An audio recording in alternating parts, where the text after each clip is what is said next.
नमस्कार मंडळी, आज आपण करडईची भाजी कशी बनवायची ते पाहूया। ही भाजी उष्ण असल्यामुळे हिवाळ्यामध्ये आवर्जून खावी। आता ही भाजी निवडून स्वच्छ धुवून घेतलेली आहे।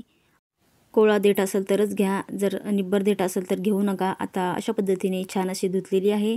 आता आपण ही कापून घेऊया। जेवढी बारीक कापता येईल तेवढी बारीक कापायची आहे। खूप छान लागते ही भाजी, शिवाय आरोग्यदायी सुद्धा आहे। करडईच्या कोवळ्या पानाची भाजी करतात आणि त्यानंतर त्याला बिया आल्यानंतर त्याचं तेल सुद्धा काढतात। आता ही भाजी कट करून झालेली आहे। आता आपण साईडला ठेवून देऊया। खूप साधी सोपी रेसिपी आहे, शिवाय वेळसुद्धा कमी लागतो आणि खाण्यासाठी पौष्टिकसुद्धा आहे। आता फोडणीची तयारी करूया। इकडे पॅन ठेवलेला आहे गरम करायला, त्यामध्ये तेल टाकूया।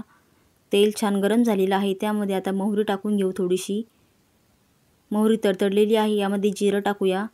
जिरं छान फुलू द्यायचं। नंतर लसणाच्या पाकळ्या टाकायच्या आहे कट करून, तुम्ही ठेचूनसुद्धा टाकू शकता। आणि आता कट केलेली हिरवी मिरची टाकते आहे।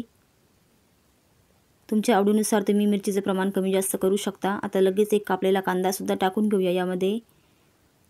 आणि कांदा छान परतायचा आहे तेलामध्ये। लवकर भाजण्यासाठी आपण थोडंसं यामध्ये मीठ टाकून घेऊ, मिठामुळे लवकर भाजते। आणि पुन्हा एकदा मिक्स करून घेऊया। मीठ टाकल्यानंतर थोडंसं मऊ होऊ द्यायचं आहे आपल्याला। आणि नंतर लगेच आपण यामध्ये आता टोमॅटोसुद्धा टाकून घेऊया। राहिलेला कांदा टोमॅटो सोबत छान असा भाजला जाईल, त्यामुळे आपण कांदा थोडाच भाजून घेतलेला आहे। आता टोमॅटोसुद्धा छान असा मऊ झालेला आहे, त्यामध्ये आता आपण टाकूया हळद। तुम्ही लाल तिखटसुद्धा यामध्ये टाकू शकता, तुम्हाला जास्त तिखट आवडत असेल तर। आणि हळद टाकून पुन्हा एकदा मिक्स करून घेऊ। आणि लगेच आता आपण कापून घेतलेली भाजी यामध्ये टाकूया। हिवाळ्यामध्ये खूप सारी भाजी तुम्हाला बाजारामध्ये मिळेल, तुम्ही ही आवर्जून भाजी करा। उष्ण असल्यामुळे शरीरासाठी पौष्टिकसुद्धा असते ही। चपाती किंवा भाकरीसोबतसुद्धा तुम्ही खाऊ शकता। मुलं टिफिनला खात असतील तर टिफिनलासुद्धा तुम्ही ही भाजी देऊ शकता। आणि तोंडी लावण्यासाठी सुद्धा हा बेस्ट ऑप्शन आहे। आणि आता मिक्स करून झालेली आहे, यावरती आपण झाकण ठेवायचं आहे, म्हणजे भाजी लवकर शिजते। आणि यामध्ये पाणी वगैरे आपल्याला घालायची गरज नाही, या भाजीलाच पाणी सुटतं, त्यामुळे ही आरामात भाजी शिजते। झाकण ठेवलेलं आहे आणि लो फ्लेम करायची आहे आपल्याला। 2 ते 3 मिनिटानंतर आपण झाकण उघडून बघूया आणि मिक्स करून घेऊया एकदा।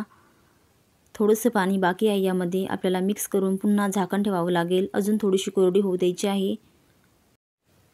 आता मिक्स झालेली आहे, झाकण ठेवते आहे पुन्हा। लो फ्लेमवर शिजवायची आहे। पाणी आहे म्हणजे गॅस नाही वाढवायचा, नाहीतर भाजी करपेन।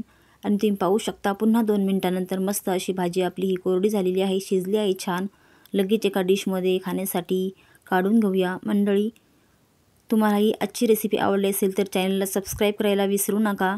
आणि रेसिपी कशी वाटली कमेंट करूनसुद्धा सांगा आणि लाईकसुद्धा करा।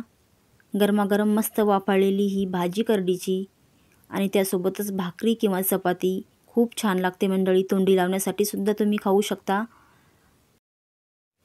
आजची रेसिपी तुम्ही शेवटपर्यंत पाहिल्याबद्दल तुमचे मनापासून खूप खूप धन्यवाद। भेटूया अशाच मस्त टेस्टी आणि पौष्टिक रेसिपीमध्ये। तोपर्यंत बाय बाय मंडळी।